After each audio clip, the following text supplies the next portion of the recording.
Could it be? Me, your man, Louie T. Welcome to Sunday Night Football Overtime. Patriots, Ravens. Look, man, I hate to say it. No, I don't. I told you so. All right? I told you so. If you listen to the podcast, Louie T Network podcast, you're missing out. You haven't been listening. I told you that the one team that has never been afraid of the Patriots, the team that I expect to go toe-to-toe with the Patriots, not the Chiefs, even though the Chiefs, when they're right, they're right there. But the Ravens, for me, pound for pound, are the team that's always been able to take the Patriots card and pull it. And I've said this all along. This has been the song I've been singing all season long with these Patriots. These Patriots are good. They're not great. This isn't the best team Belichick's ever had. This isn't the best defense Belichick's ever had. And I continue to tell anybody that would listen, the Patriots know that. All right? There's a reason that the Patriots were so active during the trade deadline. They were looking to have more moves made.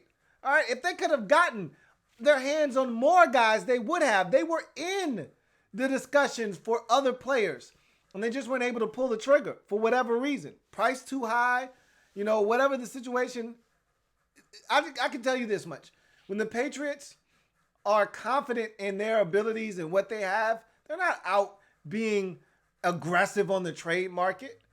And we saw this throughout the course of the year. I said, look, they haven't played anyone.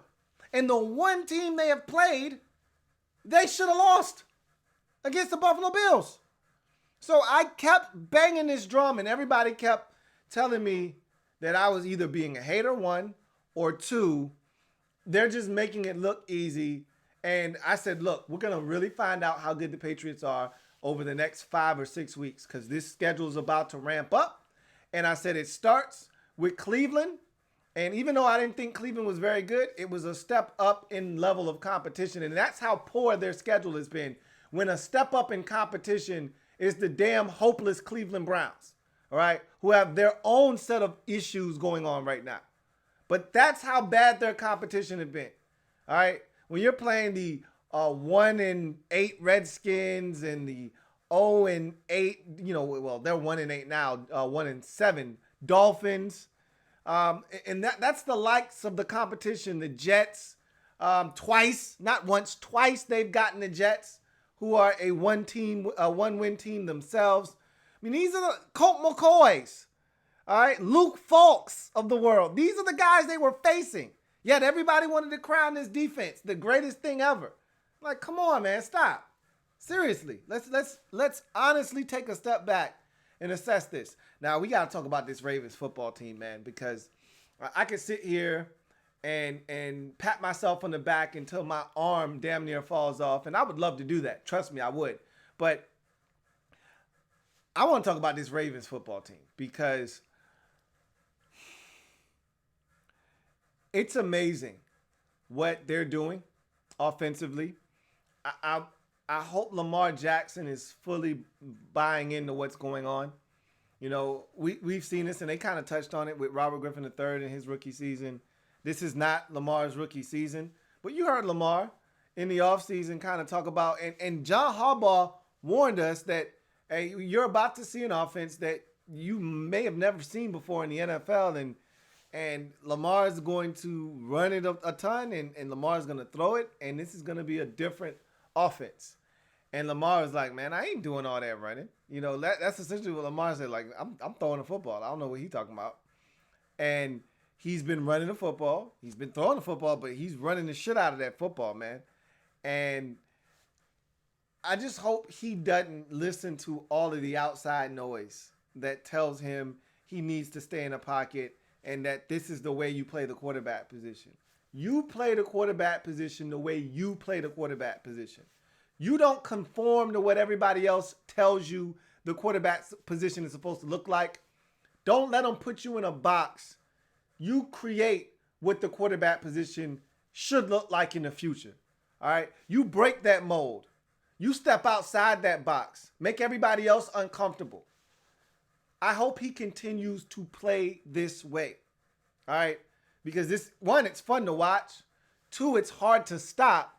And three, I really think the Ravens can be successful doing this because not everyone is going to be able to replicate this. And you heard them talking on the telecast about, other teams are going to be looking for their Lamar Jackson. Well, there aren't many of these guys walking around, all right? Lamar Jackson is one of those freaks that just comes along every so often. I'm not going to say he's a generational talent, but he's one of those guys like a Michael Vick. You see those about once every decade or so, once every 12 years. Randall Cunningham before Michael Vick. We've seen these guys before. But again, they're rare, all right? They're rare commodities. You don't just go to college football and find a fast quarterback and say, all right, we're going to make him into the next Lamar Jackson. And Kyler Murray has a little bit of flair, but Kyler Murray isn't shaking dudes out of their shoes. He's not creating like this, all right? And Kyler Murray, and I'm not saying Lamar wants to get hit, but Lamar's not afraid to get hit. Kyler Murray doesn't want, sort of like Hollywood Brown, Kyler Murray doesn't want to get hit, all right? He's looking for the sidelines. He's looking to slide, which is fine. Protect yourself at all costs, especially when you're the quarterback. But Lamar is different. Lamar and his ability, and that was what made Michael Vick different. That's what separated Lamar Jackson and Michael Vick from a lot of these guys that can run. I mean, Kyler Murray, like I just said, can run. He's not the first mobile quarterback we've ever seen. Patrick Mahomes can move. All right, but it's the ability to make guys miss. It's the ability to extend because you're just faster than everyone else. It's the ability to keep the defense honest because they got to account for you and your legs. And so Lamar Jackson is just a one-of-a-kind athlete and quarterback in this league right now. And I think there is no play more so indicative of what he is right now than the scramble that he had where he starts off in the pocket, he bails to the right, shakes a couple of defenders that way, darts back to the left. I thought Kyle Van Noy had him dead to rights. And then he puts one little shimmy. It was just a little shimmy. It wasn't a big shimmy. It was just a little shake, man. Just a little shake, man. And Kyle Van Noy was like, what the hell just happened? And Lamar just darted right past him. And I was like, shit. I'm asking what just happened. Then he runs to his lineman and says, hey, block him, pushes him into the dude. And that's where Lamar is right now. That's Lamar Jackson in a nutshell. You think you got him and you don't. And 3 Patriot defenders on that particular play thought they had him bottled up, and they didn't. And that's what makes this guy electric. And he can throw the football. I love the people, and I've heard so many people going into the season, throughout the season, talk about this guy's inaccuracy and this, that, and the third. And I'm here for it. I'm here for all of the smoke, and I've been here since day one. I've been a staunch Lamar Jackson supporter and defender. Go check the podcast, man. Go check the credentials, all right? And this guy can throw the football too. No, he's not always the most accurate. There's a lot of quarterbacks that can be in that conversation. But when you give him opportunities, he makes plays. And you see him dropping down, sidearm to get it to Ingram on the shallow crosser. You see him making plays. The thing that I've been most impressed with him this year from last year in the maturation is the accuracy underneath.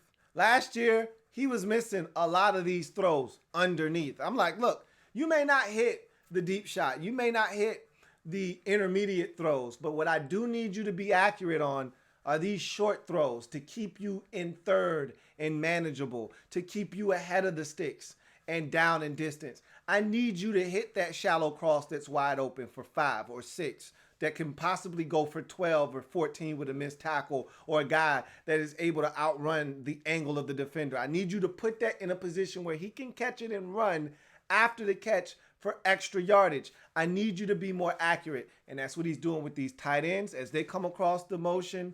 That's what he's doing with these receivers. And when guys come open, he's usually hitting them in the short to intermediate game accurately. And I think that's the difference between Lamar this year and last year. And I'll give you another throw that was an outstanding throw. The one to Andrews on the corner route when the Patriots were really making that charge. All right, that's a big throw to Mark Andrews on a third down. Got to have it in that moment. It's 24-20. All right, Patriots are back in this game. They're trying to re-seize the momentum after the Edelman fumble. They come right back down and score a touchdown. Your defense needs a blow. Man, they are tired. They are gassed. This is a crucial third down throw, and he makes it. With a defender right there, perfectly thrown football. Lamar Jackson can throw the football, folks. In case you haven't been paying attention, the man can throw the football. Don't allow his wheels to blind you. And yes, those wheels are fast, and they will blind your ass. But don't allow that to cloud your judgment. The man can throw the football, and I think the offense that they've – and it's not a complex offense. It's not a complex offense at all. I love what they've done. I love what Greg Roman – and I think the reason they've been able to put this together so well is because Greg Roman has been here before. All right? He did this for Colin Kaepernick. He did this for Tyrod Taylor in Buffalo. He's done this before with scrambling quarterbacks that can throw the rock. So this isn't the first time. This isn't his first rodeo constructing an offense for a unique quarterback. I just think this quarterback may be more unique than the others we've seen in this Greg Roman type offense. And so they're doing a great job of putting him in positions to succeed. I love how they're really putting these defenses in some tough situations. I mean, some real crunches and real binds with what they do. And then the offensive line, got to give them credit too. Don't overlook what their importance is to the success of this offense. Yep, Lamar is excellent. Yep, Ingram is a stud. Yep, they've got a lot of guys making plays.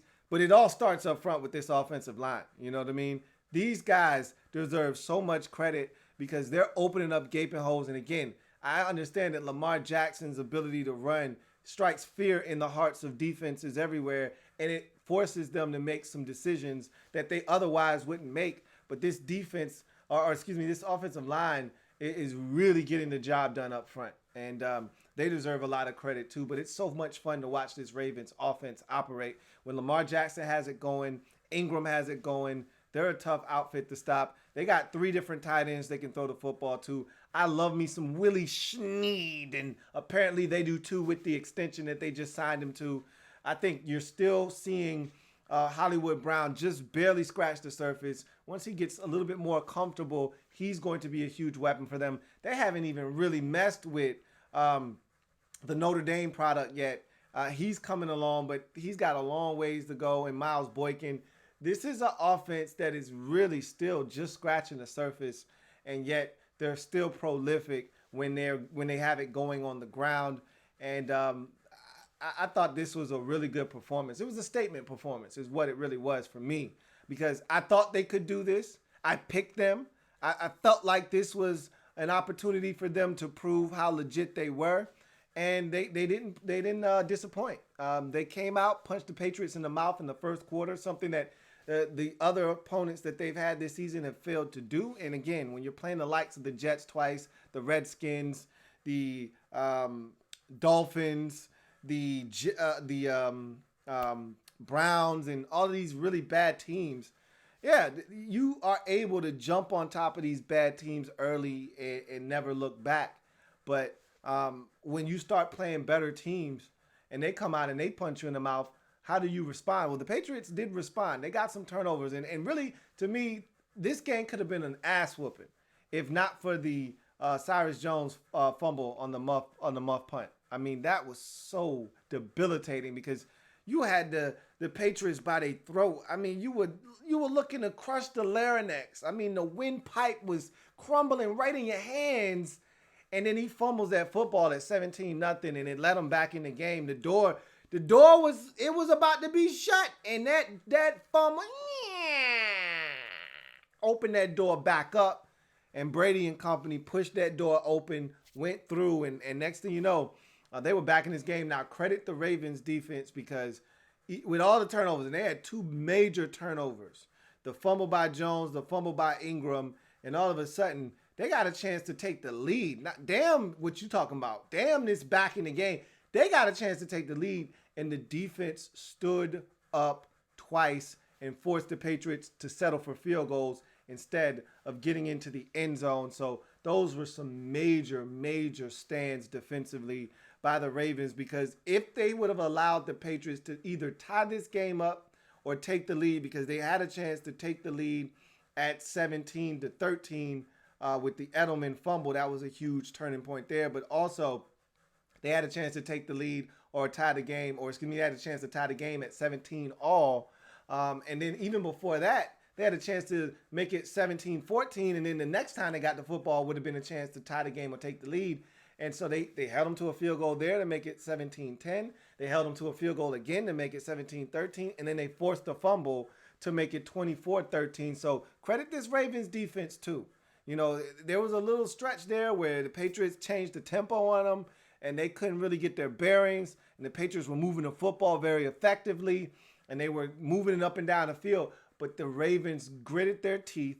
All right. They hunkered down. And when it mattered most, they got stops in the red zone and forced arguably the biggest turnover of the game, because that Cyrus Jones fumble for that period of time, that was the biggest turnover in the game because it let the Patriots back in.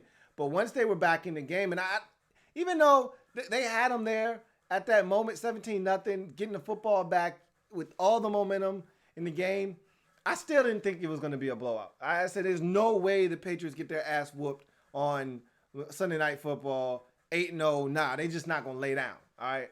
So I don't know if, I just think that fumble expedited that process. I think it really sped it up. That's it. But that fumble by Edelman, they were going for points right then and there. Now, field goal or touchdown, I can't tell you, because the Ravens defensively had stood up twice already and forced field goals. So I can't really tell you if it was going to be 17-16 at that point after that drive. It was feeling more like 2017. That's what it felt like to me. Like they were going to move it down the field and get in the end zone. And that was a big forced fumble by Owasso, scooped up by Marlon Humphrey and taken the other way for a touch. That was probably the biggest play in the game, because at that moment it felt like the Patriots were ready to, and you know the rules to the game, then play. You know the saying, even leaving. They were ready to not only get even, they was ready to lead the Ravens. And if they would have ever taken the lead in this game, I felt like that would have been deflating to the Ravens. That fumble stopped them from ever taking the lead. And from that point on, the Ravens really never looked back. So give the defense some credit in this football game as well. This is a well-coached team in the Baltimore Ravens. They showed it tonight.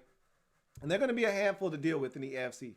And we'll see if they're able to continue to grow as a football team. This is the second really impressive victory they've had this year on the road against Seattle, now beating the Patriots at home. Those are two massive statement wins for them this season. And I'm looking forward to seeing what the Ravens have in store for the rest of the league, the rest of the season. Meanwhile, for the New England Patriots, look, you're 8-1. You're going into your bye week with a sour taste in your mouth. It is what it is. I think this is a team that's going to be just fine, as I've mentioned before, but we're going to find out just how good they are. I said this stretch of games that they have coming up, I'm anxious to see what they do, because, again, they haven't played anyone, and I hate to continue to beat that horse because it's been long dead, and I've been beating it for a long time. However, it's the truth, you know, and I'm always one to be Captain Obvious. I love being Captain Obvious, because sometimes people love to ignore the obvious, especially when it comes to the Patriots. And I get it. You know, I'm not here to act as if the Patriots aren't a special case. The Patriots do get special treatment. They deserve it. They've earned it. Okay? However, I'm not ignoring the facts. And the facts are that they hadn't played anybody. The facts are they hadn't been tested defensively. The facts are that their schedule has been as soft can get. And so while they were 8-0, I didn't respect the 8-0. I never once. This wasn't one of those seasons where I was like, man, 72 Dolphins need to be over there sweating, man, because somebody could go undefeated. These Patriots could go. Nah, I never felt that. I was like, they're going to lose eventually. And I wouldn't be shocked if somewhere in this little stretch, this conglomerate of tough opponents, that they don't lose 2 out of 3 or 2 straight. 3 out of 4. It wouldn't shock me. All right, because this Patriots team right here isn't all that great. And yes, they miss Gronk, but I'm not gonna continue to harp on that. All right, because I thought for sure, and I'm still not 100% positive he's not coming back, but I thought for sure, like 100% certainty, he was coming back at some point this season. He's been sticking to his guns, but I still think there's an outside shot come week 14, week 15, somewhere in there. Gronk could be back, or even playoff time. I don't even know if that's possible, but I think there's an opportunity later in the season for Gronk to say, you know what, all right, I'm ready. I feel good, and I want to come out there and try to help y'all win another chip. So we'll see about that, but they miss him for sure. But bottom line is it's still a good football team. But the Ravens are so unique offensively. They're tough to stop.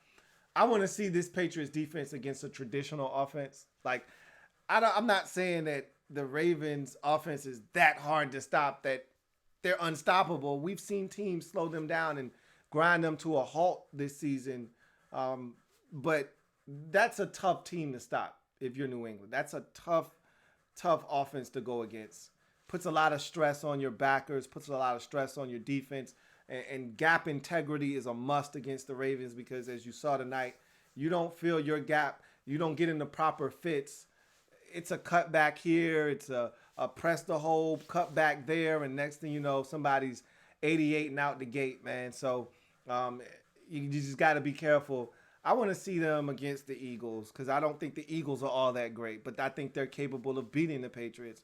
I want to see them against the Dallas Cowboys. I want to see them against the Kansas City Chiefs. I want to see them against teams that are a little bit more traditional in the way they approach offense and see how they stack up against teams that have quarterbacks that can move the football, but in a more traditional sense, because you're not going to see the Ravens offense every day. But nonetheless, they're 8-1 now. The only thing that's lost here is now the Bills are that much closer to you at 6-2, but they've got their own set of issues over there. One being they simply can't beat the New England Patriots. They can't beat you. So outside of that, it is what it is. You can't turn the football over, though. There were some uncharacteristic Patriot mistakes opening possession of the game. They got to settle for 3, and the Patriots jump off sides. Like, that's un-Patriot-like. That's un-Bill Belichickian. Like, I don't see those types of issues in the Patriots. Like, generally, that's a everybody else problem. That's a you problem, not a Patriots problem. So there were some mistakes tonight. A lot of penalties, too. A lot of penalties on the Patriots that helped aid and abet the Ravens in this football game. Some uncharacteristic mistakes, turnovers, things of that nature. They got after Brady early. He looked a little flustered. He did finally settle in, though. But you could tell this was the first time the Patriots really had one of these types of tests. I shouldn't say that. Going back to Buffalo, outside of the Buffalo game, you could tell they hadn't really been tested this season because early in this game, they got hit in the mouth and they were not ready to respond. They simply wanted no smoke early in this game. But that fumble really changed the course of the way this game was going, and it allowed the Patriots to get back in it. But nonetheless, the Ravens forced a massive turnover of their own to start the second half, and that proved to really catapult them to victory and be the difference as the Baltimore Ravens get the win 37-20 over the New England Patriots, get to 6-2 on the season. Patriots drop their first game of the season. They're now 8-1 as they head into their bye week. Still the leaders in the clubhouse in the AFC East over the 6-2 Buffalo Bills. Let's get to your comments. See what you guys have to say. Niners fan says, Greg Roman deserves a ton of credit for this offensive success. You should know, as a Niners fan, what Greg Roman is capable of. And he does deserve a lot of credit. And I talked about that already. Niners fan says, Ravens are easily in the conversation for best offensive line in the league. Ronnie Stanley is a stud. I talked about their offensive line. It's really good. I remember we were killing their right tackle from Oklahoma. That this guy was overweight and he wasn't athletic enough. And, man, is he going to stink? This, that, and the third. Orlando Brown has been stupid good. for the Baltimore Ravens. Simple as that. Um, their offensive line is really good. The 20th Mike says, what a game, Lou. Lamar Jackson is the RG3 of the Ravens. Well, RG3 is on the Ravens as well. He says, you were right about what will happen when the Pats go against a competitive team. I told you guys that I've seen good Patriots teams before. Elite Patriot teams. This is not it. Now, they're still good enough to be in the AFC Championship game when it's all said and done because they're the Patriots. But if there were a season where I would look at this Patriots team and say they're vulnerable, it'd be this season. I don't think they're confident with their offense right now. Brady definitely isn't confident in many of those pass catchers. I think he only trusts really 3 guys to throw the football to. Now, N'Keal Harry may come along and they may get him up to speed and he may be able to help them. But really, right now, he trusts James White. He trusts Mohamed Sanu, and he just got there and he trusts Julian Edelman. Outside of that, I don't know if there are a lot of guys that he trusts throwing the ball to. Seriously. Ed says, Patriots look like an average team today. I'm not saying, I'm just saying. Told you guys this a while back. Niners fan says, Ravens D is the definition of a bend but don't break defense. They give up a lot of plays playing man coverage, but they flat out make plays. And I've said this earlier in the season, and I've been on record as saying that this is not the same caliber of Ravens defense that we've seen the last 2 years. Last year's defense was elite. The year before was really good, probably worthy of a playoff berth, but we all know about this situation, or was that might have been 3 years ago with the Andy Dalton to Tyler Boyd pass that kept them out of the playoffs and allowed the Bills to go. But this defense isn't as good as it was last year, but they're good enough to get the job done, and they're still getting some pieces back. They're still kind of gelling and meshing together, but one thing's for sure, man. Their defensive coordinator, Wink Martindale, is not afraid to blitz, man. He was blitzing the draws off of Brady, especially early in this ball game. Let's see. Niners fan says people were calling the Patriots D the greatest of this generation. Not even close. That's the thing that was really bothering me. Why I kept bringing up that they weren't that good is because people were really like Joe Tessitore. I just wanted to chop him in his Adam's apple one time so he couldn't swallow or talk, because the nonsense he was spewing on Monday Night Football was just over the top. I had to mute the TV. I'm like, bro, you're killing me, man. You and this clown over here, because I can't stand either one of them. The sound of either one of their voices during Monday night.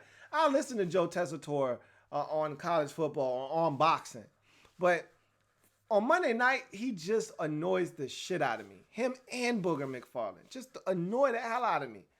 And so he was killing me that night against the Jets. God, you would have thought that was the second coming of the 85 Bears, but they were 2 times better than the 85 Bears. He was going ballistic. And I'm like, bruh, chill. Do you know who they played this season? Like, this is not what you think it is. So I'm just glad that tonight we'll put all of that to rest. Put it all to bed. Let's see. Azad Belial says, Ravens still need another wide receiver, in my opinion, to be a Super Bowl contender. I would have loved if they would have gotten Gordon. I don't know how well Gordon would fit into a lot of different offenses, but I think he would have fit into that Ravens offense. I do. I think he's in the perfect spot in Seattle.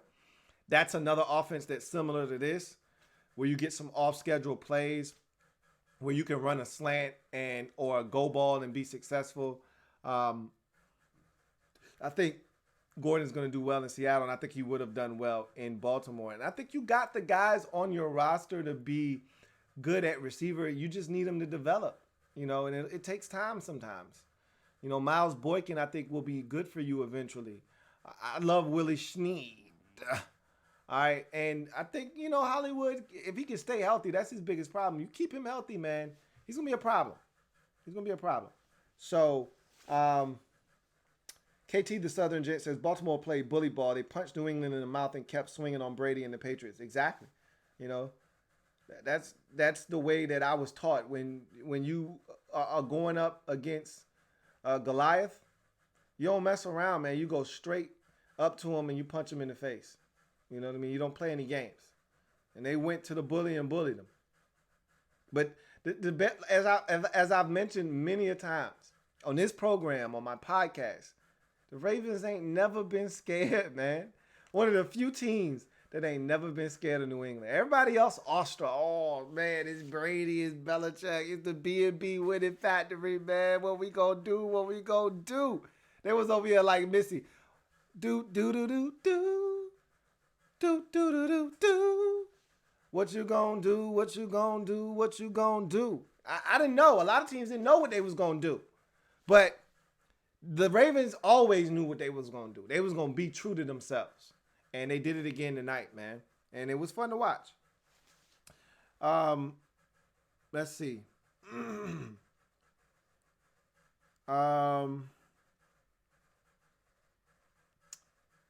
Let's see. Where are we at? Lil Lion says, Lou, do you think Lamar will still have dollars due to critics making excuses about the Patriots game plan tonight? Hashtag baby goat.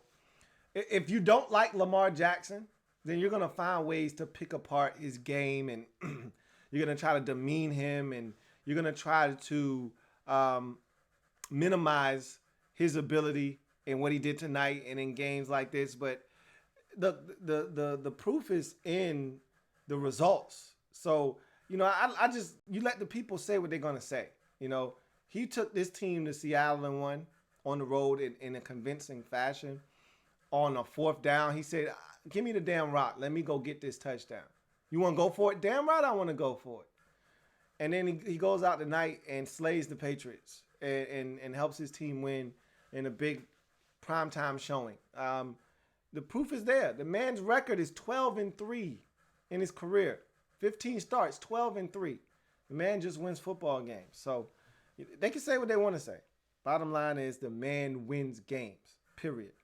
Black LB says, when NBC showed the graphic of the stats of the first 8 quarterbacks the Patriots have played compared to the upcoming 5, the quality separation was comical.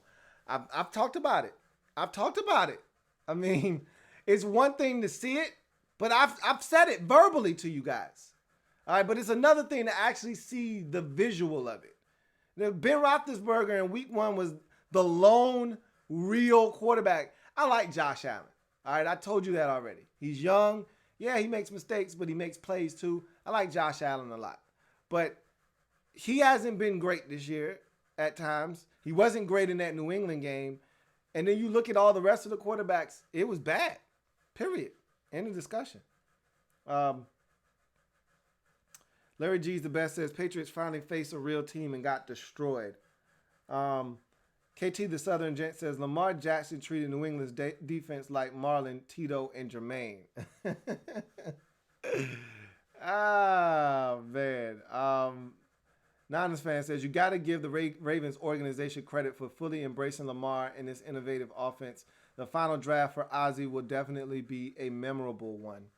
Yeah, I love the fact that they had the guts to just go all in. You know, that's the thing about the NFL. It's one of these leagues that, you know, like the NBA is a little different. And MLB definitely, because they're so heavy on analytics. So they're willing to try anything outside the box. In the NBA, they're dared to be different, because in order to win, you got to be willing to push the envelope. In the NFL, it's the total opposite. It's the polar opposite. They're afraid of change in the NFL. Nobody wants analytics, which I'm not an analytics guy. You know, I'd rather watch the game and be able to see it with my own eyes and make an assessment that way versus someone telling me that you're supposed to go for it here, fourth down, because that's what the numbers say. But when I look at the NFL, it's this league that this is how it's like they're afraid to make changes. And so everything is supposed to be done the way that it's always been done, because that's the way it's always been done. Like, and there's no real reason or no rhyme or reasoning as to why you have to do it that way. It's just, well, that's how it's always been done. You know, like when you think about practice and you say, well, the backup quarterback never gets any first team reps. Why? Why can't the backup get first team reps? Well, that's just the way it's always been done. Why? You know what I mean? Why can't we find a way to get this backup, this young guy reps in practice? Like, that's the NFL for you, though, you know? And so I love the fact that the Ravens just said, to hell with what the NFL customary offense is supposed to look like. To hell with what we're supposed to do as an offense. Let's just go out and maximize the talent we have on the team. Let's build around Lamar Jackson. Let's give him the best chance to be successful. That's what they've done, and it's paying off for them. Azad Belial says, why do you think that there are one-year wonder teams every year? Last year, Chicago, year before, Vikings and Eagles, year before, Atlanta. Why do you think this happens every year? Because the NFL is set up for parity. It's a week-to-week league. We know this to be a fact. So, you make one or two moves in the offseason. Let's say you were ravaged by injuries the year previous. You get all your guys back. They stay healthy. All of a sudden, you're ready to make a run. You know what I mean? Like the NFL, and there's so many variables that you can't account for in the NFL. That it's unlike the NBA, unlike MLB, where generally the better teams are going to win. The cream is going to rise to the top. In the NFL, that's not necessarily the case because you could have injuries. Injuries could sabotage and submarine your season. And in this league, unless you have a quarterback that you can count on to provide you with consistency that's going to help you beat the teams you're supposed to beat and split with the teams that you're either even with or that are better than you, then you're going to have these ups and downs. And, it's tough because there's so much change in the NFL. There's so much change and turnover. And it's like that with the playoffs. Every year, out of the, 16 teams that make the postseason every year in the NFL? No, I'm tripping. That's half the league. That's not how we operate. It's 12 teams that make the NFL playoffs. And out of the 12 teams, every year you can be assured that at least 6 of them the following year will be out that were in, and 6 new teams will be in there. That's just how the NFL rolls. It's set up for everyone to have their shot. And that's why you got to love the NFL. Whereas in the NBA, there's probably 3 or 4 teams that have a realistic shot at winning the NBA title every year. And you go into the season knowing that. And in MLB, all you got to any team can get hot and win it. But you generally know the teams that are good. The Astros are going to be good every year because they're good. They got the pitching, the hitting. They're just a good team. And so in the NFL, it's just hard to sustain that year in, year out, stay healthy. You know what I mean? Have all this talent, be able to re-sign it. You can keep your talent for so long in baseball. Guys come up through the minor leagues and you got their rights for like the first 7-8 years of their career. Like they're not going anywhere. You can win for a long time before you actually got to pay these dudes. In the NFL, you got a short window, and you can't pay everybody. So guys that are actually good quality football players that fit your system to a T, you got to let them walk. So it's tough. Anyway, I could sit there and have that conversation with you all night, but we got to move on. Reese says, now we can be done with all this 16-0 frivolousness. Frivolousness. And I agree. Because I knew that wasn't a possibility this year. I've said it many a times, but there are people out there drinking that Kool-Aid. So glad that that's been put to rest as well. Niners fan says, I thought the Patriots would win this game the way they were driving to start the half. Then the Marlon Humphrey play that he said made that big time play to save the game. And really it was made by Patrick Owasso. He was the one that stripped the football out, and then Humphrey was just kind of like Johnny on the spot or Marlon on the spot where he was able to scoop and score. Let's see.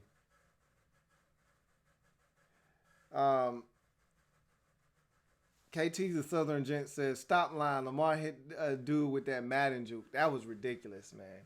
That was a crazy juke he put on him. Appreciate that, KT the Southern Gent. Um, J Cam, man, and as many times as I'm right, I'm also wrong too. But that's part of the inexact science that is the NFL draft.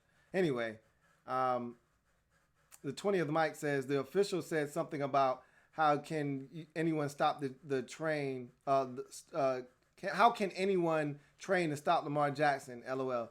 Nobody ain't stopping his legs. This is the thing. He's got God-given abilities that you can't teach. Now again, it's like not like this guy's unstoppable. Let's not act as if you can't bottle up, corral, force into mistakes Lamar Jackson. We've seen it done before, and it's going to be done again.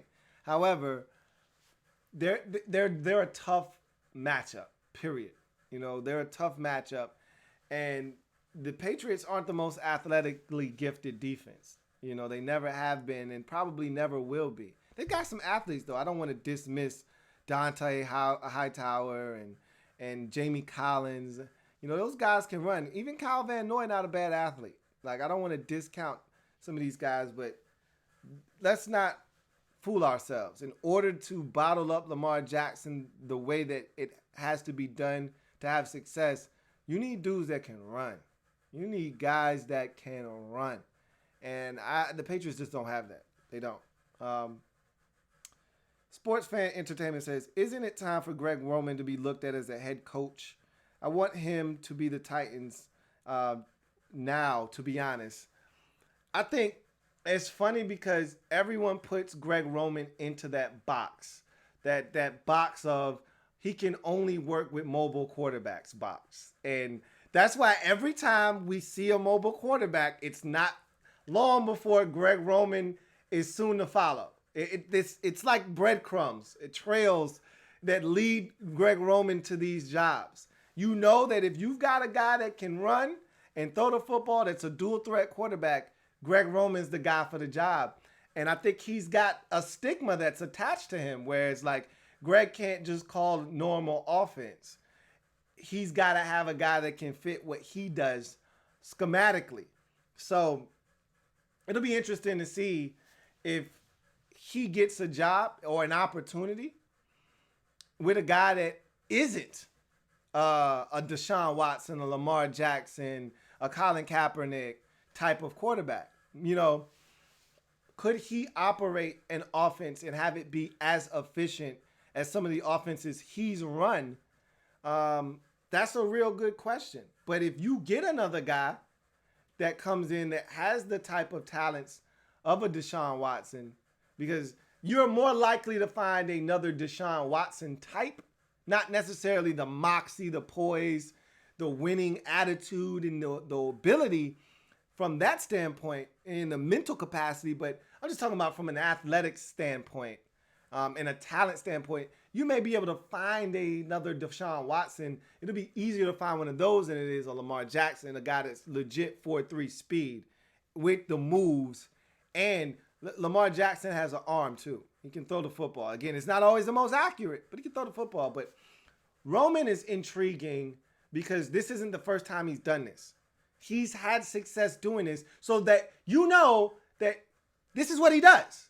Okay, there's a track record that precedes him that tells you he can get the most out of a quarterback that can run and throw the football.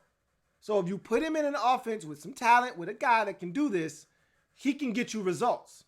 It'll be interesting to see if he starts to get a little bit of shine, because what the Ravens are doing, a lot of people didn't think they were going to be able to do.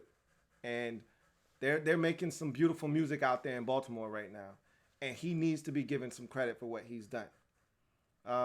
Reese says, with the way the NFL is today, it just goes to show that Michael Vick was way ahead of his time. Imagine Michael Vick in today's NFL. Man, that would be scary. You're right, Reed. Michael Vick was ahead of his time. He really, truly was. Just like Randall Cunningham was ahead of his time. I always view Michael Vick as a guy that never truly, I felt like, got the most out of his talents. And I think if you talk to Michael Vick, he would probably tell you the same thing. I think he was a guy that just rested solely on the principle of, I'm just more talented than everybody else. And not to say that he didn't work hard. I bet he could have worked harder. And I bet that if he would have dedicated himself a little bit more, he probably could have been a hell of a football, even more so better than what he was. And we all remember what the height of the Michael Vick experience was in Atlanta. You know, splitting double teams versus the Minnesota Vikings in overtime to win the football game, going to Lambeau Field and beating Brett Favre in a playoff game. We all know what Michael Vick looked like, all right, when he was at the apex of his game and what he could have been. He was supposed to go up from beating Brett Favre in Lambeau in a playoff game. He was supposed to trend upwards after that. And I don't know if he ever really I think he plateaued after that. And then, then you had the dogfight and stuff and he kind of dipped. And then there was the redemption, Michael Vick in Philadelphia. But he never quite was what he was supposed to be. And had he been in today's NFL where they actually embrace guys like Michael Vick and he's not looked upon as this gadget quarterback,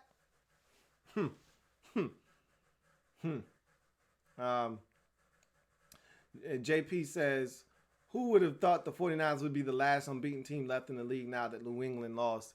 I did.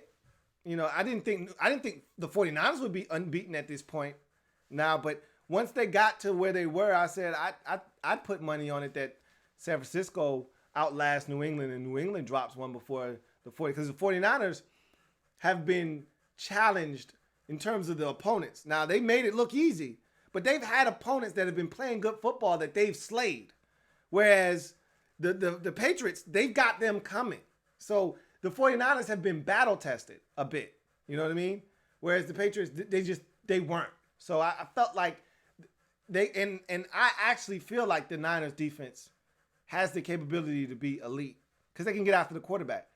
I'm not afraid of the Patriots pass rush. It's hard for me to really consider your defense elite when you can't get to the quarterback consistently. So I don't really view the Patriots as an elite defense. I just don't. But I've said that before. I'm not telling you anything that I haven't said before in the past. Gregory Lightbody says, I remember at the combine they were saying he should switch to wide receiver. And remember I did a podcast. I did a gym dropping session on that. How I was pissed off about that and how somebody had said something that really got under my skin regarding Lamar Jackson.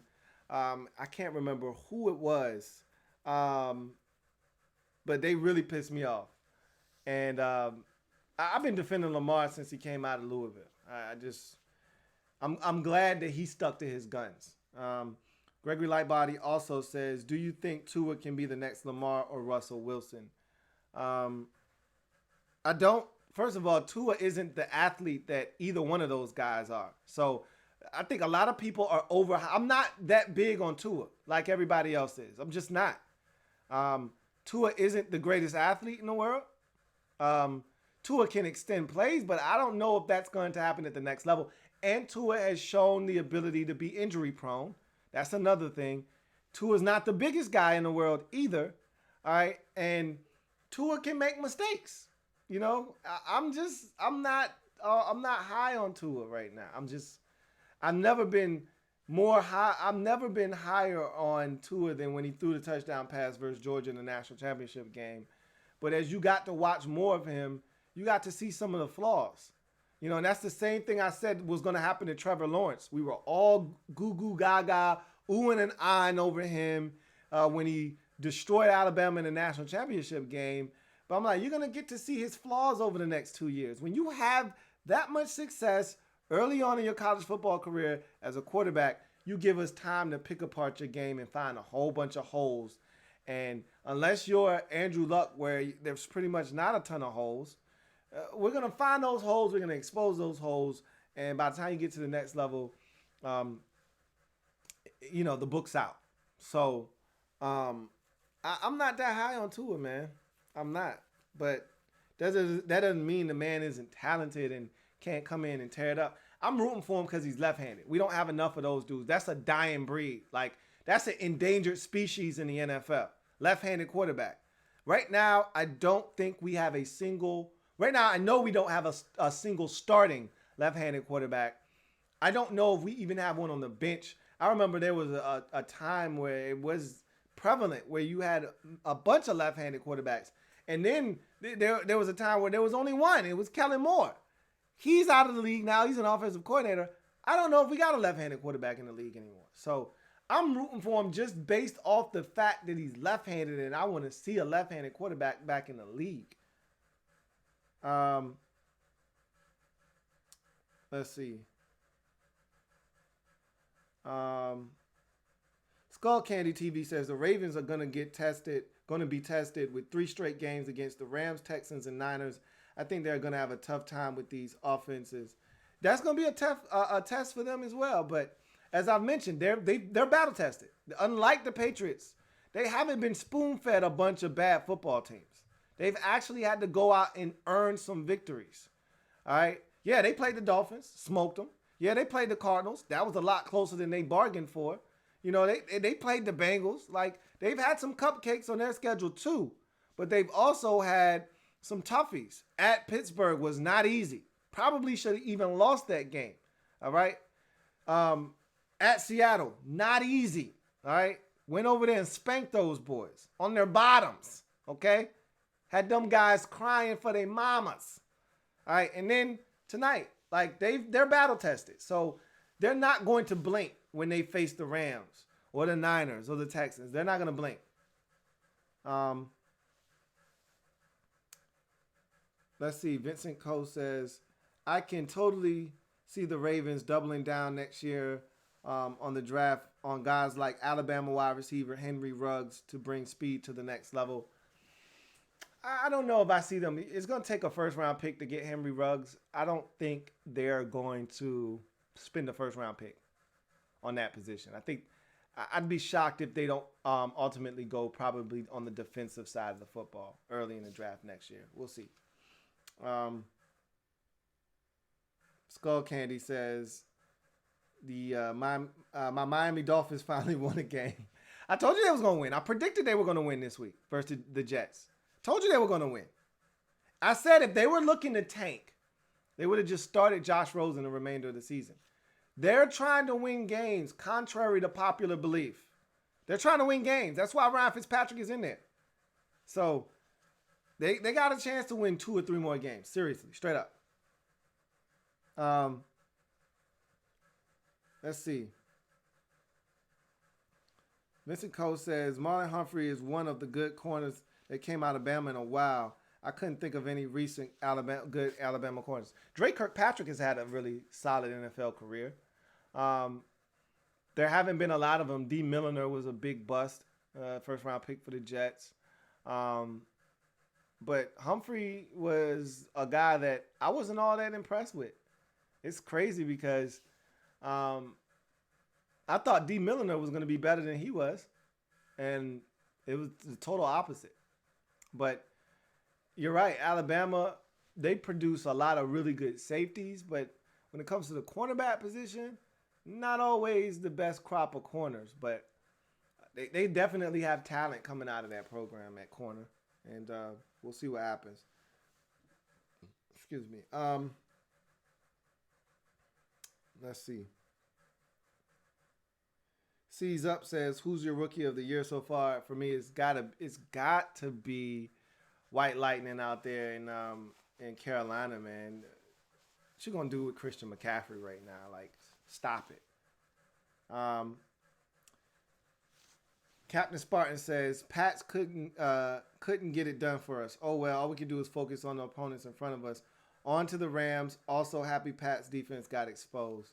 And you just got to keep winning. You just got to keep doing what you got to do. Can't worry about other people taking care of them for you. They're going to drop games. You just got to continue to win. Let's see. HHC Lunar says, I think when the Texans versus the Patriots happens in week 13, Deshaun's going to do this to the Pats defense. Belichick has struggled against him. He has. I mean, we're going all the way back to the first time he saw Deshaun Watson. He's really not had a lot of success against him. Problem is, the Patriots always find a way to win the game. It's usually a shootout, 45-42, 38-35. But usually the Texans end up on the wrong end of the stick, generally speaking.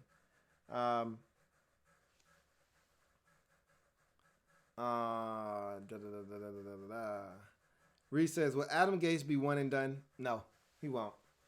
But tried to warn them that wasn't a good hire, but they didn't listen to me, man. They did not listen. So, in any event, that's going to do it for me, your man, Louie T. Thank you for joining me. What a game. This was a fun game to watch. And not because the Patriots lost. Even if the Patriots would have won this game, I just wanted somebody to show everyone else that this defense wasn't elite and that this Patriots team, it overall isn't elite. That's all I was looking for. And had they lost this game 37-34, they still would have achieved that. All right. But winning 37-20 makes that statement even louder and more profound. And so I'm glad that that statement was made tonight on a nice public open stage for everyone to see. All right. Now they can put that to bed and that can simmer for a bit because the Patriots don't play for another 2 weeks. So let that one simmer. Let that shit stew a bit. All right. Blow on that. It's a little hot. That's some good stew though right there. Let that shit stew a bit. All right. They're going to come off that bye and they got Philadelphia. They're going to be pissed off. I want to see that one. That's going to be fun to watch. But the Ravens are for real, folks. In case you thought they were joking around or you thought that this was a fluke last year, they serious. You know, they're for real. And the defense, to me, still got a ways to go. They have improved since there was a little stretch in the middle of the season when they were struggling defensively. They've improved. You know, the last few weeks, they've looked a lot better. I think it all has started with the acquisition of Marcus Peters, and I think they've steadily improved since getting him on the roster. And I like the direction that the Ravens are heading in. They get the win 37-20. They're now 6-2 on the season. Patriots fall for the first time. They're now 8-1.